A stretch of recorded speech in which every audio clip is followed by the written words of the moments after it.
In a relationship with a man with trauma, what's it like? Well, it can vary a little bit, but basically you're going to find a man who's in trauma. In other words, he hasn't overcome what happened to him growing up and trauma that he's been through, and it's going to show up in the relationship. How? Well, it's going to look like he's angry a lot of the time. It's going to look like he's withdrawing a lot of the time. It's going to look like he's at work a lot of the time. And when he is at home and with you, he's absent a lot of the time. And that's going to be very frustrating for you as a woman, because it's going to make you feel not safe, not heard, not understood. And you're going to be carrying the emotional load of the relationship because he's not present and he's not there.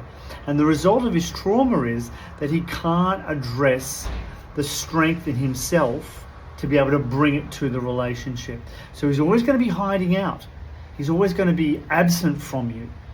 Even if he's playing with the kids, even if he's involved in the family, he's not really there. And a lot of the times it will come out as anger. He's going to be grumpy. He's going to react really quick to things. He's going to be irritable a lot of the time. So how do you help a man that's stuck in trauma? You talk to him about what you as a woman need, but you don't do it from your masculine. You don't come out and point out all his mistakes, all his errors, what he's doing wrong, because that's going to push him further into trauma. And he's not going to be able to respond in the way that you want. So you need to discuss with him what the relationship is like for you, how you feel about it, and what you would like from him. Now, people often say to me, well, Brett, I've already done that. What are you talking about? I've sat him down, I've had those conversations, and nothing changes. He still doesn't respond. I would suggest to you that when you're having those conversations, you're coming from your masculine state, which is going to cause him to shut down and not listen. If you come from your heart, if you come from your feminine state, see, love is when we come from our heart.